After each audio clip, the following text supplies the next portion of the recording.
Bueno, buenas noches. Como hoy tenemos fusión continua, como era cuando yo iba al cine que era pequeño, que uno entraba a mitad de una película y luego le ponía al principio cuando terminaba la otra. Tenemos que más o menos cumplir los horarios. Entonces vamos a empezar en esta parte. Hemos hecho recién una visita guiada al Museo del Escritor, donde hay cosas de Julio Cortázar, y ahora María Ángeles Fernández, que es especialista en la obra de uno de los escritores más importantes de lengua española. Nos va a hablar de un libro que a veces es tomado un poco ingenuamente, a mí me parece de forma errónea, que es Historia de Cronopios y de Famas, publicado por primera vez en el año 1961, o sea, hace 61 años, ¿no? Claro, porque tendríamos que haberlo celebrado el año pasado y no sé. Hemos festejado los 50 años, desde que uno ha recibido la foto de Aurora Bernardes que hemos mandado. Este fue cuando festejamos los 50 años de Cronopios, hace 12 ya, lo cual me asusta la velocidad que pasa el tiempo. Y luego la compañía Minerva, dirigida por Lucila Maqueira, va a hacer una interpretación teatral de algunas partes de este libro que yo creo que da de sí muchísimo y que sigue dando. Se han hecho muchas versiones teatrales, es un libro que se puede encarar, puede leer hasta un niño, porque también, de hecho, se han hecho libros para niños con algunos de sus textos, pero que también puede dar mucho más juego. Así que bueno, nada más los dejo con María Ángeles Fernández y seguimos con la poesía.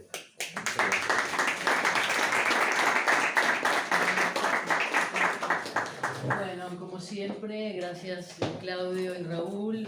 Sabéis que esta es la casa, ya no solo de Cortázar, es la casa de Borges, es la casa de los grandes escritores y escritoras, y es mi casa también, y la de mis amigos, que estoy hoy muy bien rodeada. Y por supuesto, la casa de los Cronopios, en Madrid. Bueno, qué desafío, ¿no? No puedo definir esto. ¿Qué es un cronopio? No lo puedo definir, tenéis que leerlo. Tenéis que leer el libro, la primera edición es esta, se lee más o menos, Historias de Cronopios y de Famas, publicada en mayo del 1962 en Buenos Aires, primera edición, y gracias a un gran cronopio que diría Cortázar que se llamó Paco Porrúa, o sea, Francisco Porrúa, el gran editor de, por ejemplo, García Márquez o Vargas Llosa, en fin, de lo que fue el boom empezando en América Latina. Bueno, este libro, como bien dijo Claudio, fue un libro verdaderamente cortázariano, en el sentido siguiente. Las primeras noticias que podemos rastrear, gracias a las cartas, tienen larga data, porque el libro se publicó en español en 1962. Pero las primeras noticias que yo he encontrado son del año 58. O sea, no, del año 58 no, perdón. Del año 52. Perdón, empiezo de nuevo. Del año 52, o sea, en abril de 52, yo todavía no había nacido, pero me faltaba poquito, casi nazco junto con los Cronopios. Cortázar le escribe a su amigo Eduardo Jonquiers y a su amiga María Rocchi, y les cuenta de que una amiga suya, que os va a dar risa casi cuando la nombremos, que se llamaba Edith Arón, ha hecho algo maravilloso, que fue plantearle a un escritor, traductor norteamericano que se llama Paul Blackburn, la posibilidad de traducir esos cronopios. ¿Quién fue Edith Arón? Bueno, Edith Arón y Julio Cortázar se conocieron a bordo de un barco en el año 49-50, en el 50, que fue el primer viaje que hizo Cortázar a Europa en plan turista. Se encuentra con ella en el barco y luego él vuelve a Argentina, pero cuando vuelve en el año 51 se reencuentra con ella, ella le consigue trabajo haciendo paquetes en Brantons. Y bueno, tienen una amistad, vamos a decirlo así, pero claro, rápidamente Edith Arón queda solo en la fase de amiga, ¿no? Porque en el corazón de Cortázar ya estaba, por supuesto, Aurora Bernardes. Pero no obstante, la maga era Edith Aron. Como dijo un día Aurora, yo era más inteligente que la maga. Sin desmedro de la inteligencia emocional práctica de Edith Aron, que fue muy importante. Pero bueno, así son las cosas. Lo curioso es que estos cuentecitos que él decía fueron hechos para dos niños, que eran, uno de los cuales ha estado muchas veces aquí, Eduardo Jonquier, hijo, y Marie Claude, que entonces tenían 3 o 4 años. Entonces, el primer cronopio que estos niños reciben, que yo querría que me cuenten si lo guardan, el manuscrito de Cortázar, es este. Dice Cortázar, el 30 de mayo del 52, un día antes de que yo nazca, cuidado. Querida María, me han nacido unos nuevos bichos que se llaman cronopios. Mira, por ejemplo, lo que le pasa a uno de ellos. Historia. Un cronopio pequeñito buscaba la llave de la puerta de calle en la mesa de luz. La mesa de luz en el dormitorio en la casa en la calle. Aquí se detenía el cronopio, pues para salir a la calle precisaba la llave de la puerta. Mis enemigos, como diría Manuel Gálvez, dice Cortázar, insistirán en que la historia precedente moja su pan de Zenón en Elea, moja su pan en Zenón de Elea, hoy estoy muy cronopia yo, o en Franz Kafka, que reconozcan al menos que me busco víctimas reales. O sea, él ya está pensando en que no es un divertimento cualquiera, ¿no? Porque tiene raíces en el gran humor de todos los tiempos, que él era un gran cultivador del humor en todos los sentidos. En junio del 52, o sea, pocos días después, dice: los cronopios van bien, día a día me entero de nuevas costumbres y andanzas de estos bichos. Hay otros que se llaman famas y también hay esperanzas, que son perversas y persiguen a los cronopios. Un día tendré varios textos con sus aventuras, yo te los mandaré. Estamos a 10 años justos de que salga en forma de libro. Bueno, no voy a seguir leyendo cronopios, porque para eso están los libros, pero bueno, vamos a decir que esto fue creciendo y evolucionando y creciendo como el kéfir, pero para el año 58, es decir, antes de que salgan los cronopios, pasa una cosa milagrosa, y es que Paul Blackburn ha traducido los cronopios y se le ha ocurrido nada menos que leerlos a viva voz en un café de Nueva York. Pero no solo eso, sino que luego los graba y los pasa por radio, con lo cual los neoyorquinos escucharon por radio los cronopios en inglés antes que nosotros los pudiéramos leer en español publicados. Estas peripecias de la vida son fastuosas. También hubo una traducción al alemán, con lo cual circularon los cronopios por Alemania antes que por España, por supuesto, que la edición viene después, pero antes que en Buenos Aires. Hay muchas cosas para contar de los cronopios, porque los cronopios, y yo querría poner en voz de Cortázar una simple explicación, ¿no? Porque él dice en un momento que, bueno, a Aurora le parecen poco serios, pero no poco serios desde el punto de vista del humor, sino poco serios literariamente hablando, es decir, con poca calidad literaria, cosa que es terrible, ¿no? Porque se sintió muy incomprendido por el entorno más cercano. En fin,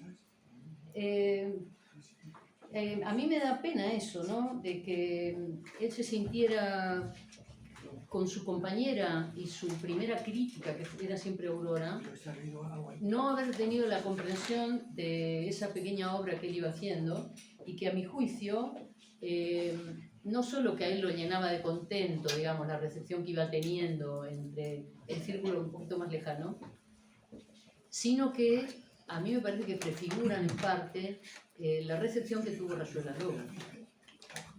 O sea, como la gente accedió a un Cortázar distendido, divertido, que inventa un universo, que cuenta historias desopilantes, y luego viene Rayuela,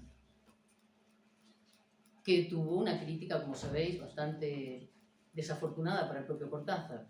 O sea, Cortázar fue mal recibido con Rayuela, en el sentido de que fue una obra incomprendida para la gente de su generación. Sin embargo, la gente de mi generación, que éramos, suponte, 16, 17 años menores que la gente que debería haber leído aceptablemente aceptado Rayuela, sí lo recibimos con ilusión, digamos, y con complicidad, ¿no? Porque hablaba de temas de jóvenes, como hoy. Si los jóvenes hoy leen Rayuela van a encontrar las mismas preguntas que encontrábamos nosotros en aquellos tiempos que queríamos cambiar el mundo. Entonces sigue siendo un libro para incitar a la rebelión, como yo digo, por lo menos contra las pequeñas cosas. Y quizá contra las grandes, no sabemos. Entonces, en un momento determinado, los cronopios se vuelven libro y se publican. Y es este libro que está aquí. En Estados Unidos lo publica la editorial Pantheon Press, no cualquier editorial, una editorial importante. Y fue esta la edición. Cuando yo conseguí por fin tenerla, que bueno, ahora gracias a internet todo es posible, resultó que descubrimos varias cosas. Que en la edición inglesa, norteamericana vamos a decir, había cronopios que no están en estos cronopios. Qué cosa, ¿no? Y bueno, y esos cronopios, curiosamente, luego aparecen en los papeles inesperados. Así que, a los libros, a buscar a los cronopios escondidos en los papeles inesperados. Uno de los puentecitos que él manda a los chicos Jonquière aparece luego en los cronopios como vialidad. ¿Vale? Lo voy a leer porque entonces así os facilito un poquito la vida. En la carta del 30 de julio de 52 le dice, siempre a Eduardo Jonquière y a María Rocchi, que ya iban teniendo 3 niños. Dice, termino regalándote esta historia de un cronopio. Un pobre cronopio va en su automóvil y al llegar a una esquina le faltan los frenos y choca contra otro auto. Un vigilante se acerca terriblemente y le saca una libreta con tapas azules. ¿No sabe manejar usted?, grita el vigilante. El cronopio lo mira un momento y luego pregunta, ¿y usted quién es? El vigilante se queda duro, echa una ojeada a su uniforme como para convencerse de que no hay error. ¿Cómo que quién soy? ¿No ve quién soy? Yo veo un uniforme de vigilante, explica el cronopio muy afligido. Usted está dentro del uniforme, pero el uniforme no me dice quién es usted. El vigilante levanta la mano para pegarle, pero en la mano tiene la libreta y en la otra mano el lápiz, de manera que no le pega, y se va adelante a copiar el número de la chapa. El cronopio está muy afligido y quisiera no haber chocado, porque ahora le seguirán haciendo preguntas y él no podrá contestarlas, ya que no sabe quién se las hace. Y entre desconocidos, uno no puede entenderse.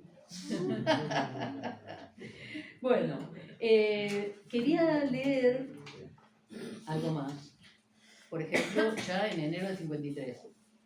Le dice a Jonquière, su querido confidente, sabéis que hay un volumen de cartas solo a Eduardo Jonquière, ¿no? Que Aurora los extrajo del conjunto de cartas, porque realmente con Eduardo Jonquière la correspondencia era de otra categoría.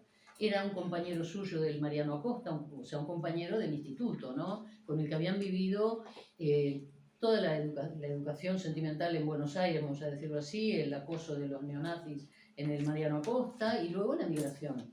O sea, Eduardo Jonquière terminó viviendo en París también. Él era escultor, poeta, pintor, su hijo fotógrafo, y una foto muy hermosa, que no está aquí claro, tocando la trompeta. Esa la hizo el hijo de uno de los cronopios pequeños, estos que recibían los cronopios. Bueno. Dice, aquí, bueno, no, voy a leer algo del 18 de enero de 53, dice, carta de Eduardo Jonquière. Yo escribo poco porque ya está trabajando en la UNESCO, además de estar haciendo paquetes en la distribuidora de libros Leroux. Dice, yo escribo poco, mis historias de cronopios y de famas han repugnado a Baudizone, que era un amigo suyo, que me lo dijo con guante blanco, y a Aurora. Las encuentran, entre comillas, moralizantes. Es posible, aunque no me lo propuse. Lo que siento es que no alcancen, es decir, que los cuentecitos no transmitan con eficacia otras calidades y otras intenciones que eran las que verdaderamente contaban y cuentan para mí. He aquí el leitmotiv del asunto. Si leemos cronopios y historias de cronopios y de famas, por supuesto con el espíritu aleteante y abierto que cualquier cronopio debe tener ante... Bueno, yo no soy una cronopia, te lo tienen que dar el título cronopio, ¿eh? O sea, claro, eso es otra. Él iba repartiendo títulos de cronopio en las cartas por ahí, uno de ellos es, como no, Luis Astro, ¿no? Grandísimo cronopio, aparte de los pintores italianos que le gustaron. Me perdí. Bueno, voy a leer lo que decía. Además, le dice Eduardo, en enero del 53, tus noticias sobre los cronopios me llenan de contento, porque yo los quiero mucho, esos bichos, y me parecía que mis amigos eran injustos con ellos. Daniel, devoto, un gran amigo suyo, me señaló con elegancia un reparo. Se ve la facilidad, y que yo podría seguir indefinidamente agregando cuentos de cronopios y famas. Es cierto, todo eso fue fácil, pero simplemente porque, al revés de lo que escribimos, casi siempre los argentinos, fue obra de alegría y no de queja o protesta. Como el examen, que no fue nada fácil. Fijaros, está hablando del examen en el 53, un libro que queda inédito y que lo publica Aurora a su muerte. Los cronopios me nacían en la calle, en el metro, en los cafés, cronopios por todos lados, metiéndose en unos líos horrendos y siempre deliciosos y radiantes de simpatía. Escribí mi último cuento y decidí el basta.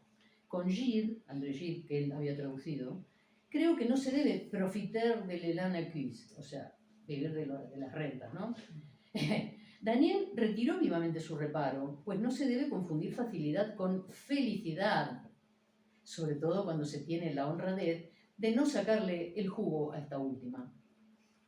Lo que me gusta en tu juicio es A, que has visto los aciertos formales, que son muchos y evidentes. B, que no te repele el valor de enciemplos. Eso no sé lo que quiere decir. Enciemplos, como si fueran ejemplos en gallego, no sé, la verdad que no sé lo que quiere decir. Lo importante es que no he escrito para moralizar, sino que, postulados los cronopios, los famas nacen automáticamente y se oponen a ellos. El esquema cronopios-famas es primario y obvio. Hacer residir ahí la intención de mi librito es absurdo. Ni lo pensé ni lo quise así. Bueno, de veras me alegro que te gusten. Al basta ci-dessus le hice una sola y última infidelidad, que aparecerá en Buenos Aires Literaria, una revista creada por los republicanos españoles exiliados en Buenos Aires. Es una crónica a un maravilloso concierto de Louis Armstrong, del que creo te hablé ya, y que se titula Luis enormísimo cronopio, que fue publicado en marzo del 53 y luego recuperado en La Vuelta al Día en 80 Mundos, así que ahí también lo tenéis. Bueno, me gusta tu exposición, bueno, él ha hecho una exposición y María también y tal. Trabajad, cronopios, bailad tregua y bailad catala sobre telas y papeles y cartones. Transmitiré al señor de Castro, que era un crítico literario, un crítico de arte, tus démeles, hay un acento que no anda, con Malinó. Gracias por explicarme Saint-Sever, ahora entiendo, en fin, todo el tiempo hablan de literatura, ¿no? Bueno, dile a María, me perdone si no escribo ya sola, etcétera, etcétera. Bueno, no voy a seguir leyendo, pero tengo aquí, para mostraros, ¿no?, la evolución de los cronopios en plan libro.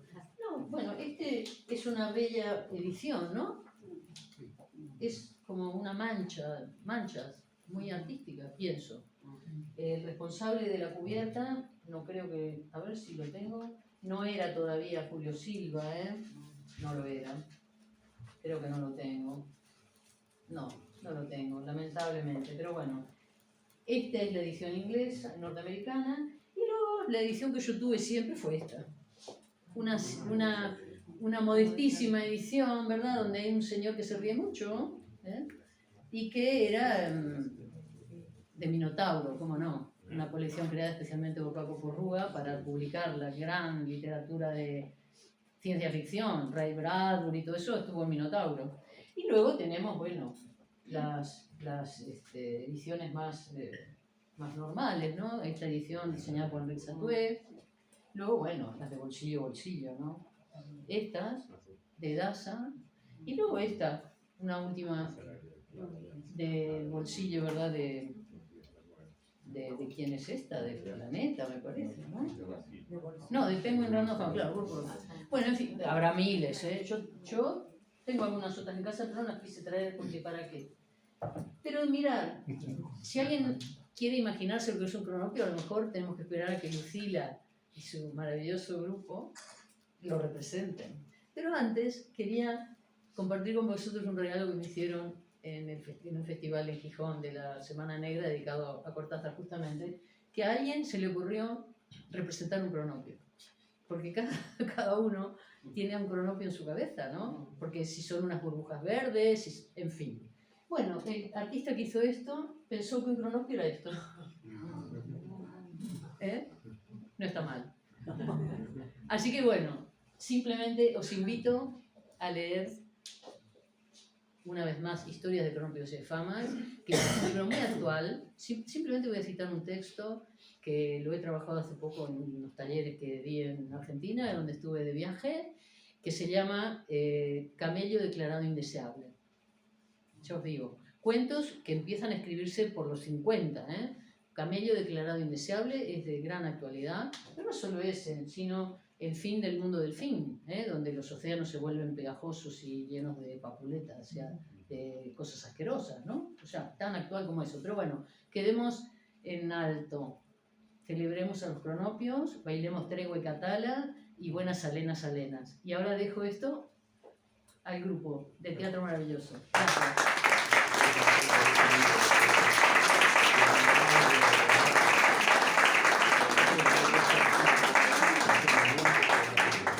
Bueno, después de esta magnífica charla, que supongo que nos ha nutrido, ¿a que sí? Como siempre, con todo lo que hace María Ángeles, ¿eh? Mil gracias, cariño. Muchas gracias por estar con nosotros y colaborar con el grupo. Muchas gracias. Bueno, ahora nos vamos a tomar unos 5 minutos, o menos, yo creo que a lo mejor con 3, lo solucionamos, porque como sabéis, este es un espacio muy polivalente. Aquí podemos hacer diferentes cosas de diferentes maneras. Y entonces, trabajar el espacio, una de las cosas será, permiso, muy bien, tenemos ayudantes, y bueno, el cronopio, por supuesto,